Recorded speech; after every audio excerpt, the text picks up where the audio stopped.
நடுநிலை பள்ளியில் 6ஆம் வகுப்பு படிக்கிறேன். சார் வந்து சொன்னாங்க நம்ம வந்து நல்லா படிக்கணும் அப்படின்னு சொல்லியிருந்தாங்க. அதுக்கப்புறம் வந்து சார் வந்து ரஷ்யாவோட ஆட்சியை பற்றி சொல்லியிருந்தாங்க.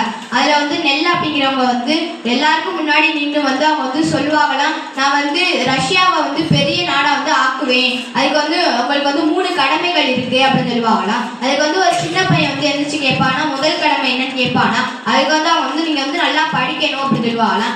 அதுக்கப்புறம் வந்து ஒரு இளைஞர் வந்து கேட்பாங்களா, 2வது கடமை என்னன்னு கேட்பாங்களாம். அதுக்கு வந்து அவர் வந்து மறுபடியும் வந்து படிக்கணும் அப்படின்னு சொல்லுவார். அதுக்கப்புறம் வந்து ஒரு வயதானவர் வந்து கேட்பாரா, 3வது கடமை என்ன அப்படின்னு கேட்பாரா. அது வந்து அவர் வந்து 3வது கடமையை வந்து படிக்கணும், நீங்கள் படித்தா மட்டும்தான் வந்து இந்த உலகத்தை வந்து நீங்கள் வந்து பெரிய இந்த நாடை வந்து பெருசாக்க முடியும், நீங்கள் வந்து தலை குனிஞ்சு படித்தா நாளை வந்து தலை நிமிர்ந்து வாழலாம் அப்படின்னு சொல்லியிருந்தாங்க. நம்ம வந்து படிப்பு மட்டும்தான் நம்மளை வந்து முன்னேற்றம், நீங்கள் வந்து நல்லா படிக்கணும் அப்படின்னு சொல்லியிருந்தாங்க. நம்ம வந்து பரிசு வாங்குறோமோ இல்லையோ நம்ம எல்லா பட்டிலையும் வந்து கலந்துக்கணும் அப்படின்னு சொல்லியிருந்தாங்க.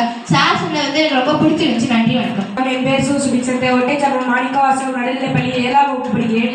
சார் வந்து சொல்லியிருந்தாங்க நல்லா படிக்கணும்னு வந்து சொல்லியிருந்தாங்க. இந்த மாதிரி திருவாசகம், தேவாரம் இந்த மாதிரி போட்டியில் வந்து கலந்துக்கிறது, இந்த மாதிரி பரிசு வாங்குறது மட்டும் பெருசு இல்லை, அதில் வந்து எல்லாருமே வந்து நல்லா கலந்துக்கணும் அப்படின்னு சொல்லியிருந்தாங்க. அப்புறம் வந்து ரஷ்யாவில் வந்து லெனின்றவர் வந்து எல்லாருக்கும் முன்னாடி நின்று வந்து உங்களுக்கு 3 கடமை வந்து சொல்ல போறேன் அப்படின்னு வந்து சொல்லுவாரா. அதுக்கு வந்து என்ன கடமைன்னு வந்து ஒரு சின்ன பையன் வந்து கேட்பான ஃபர்ஸ்ட் கடமை.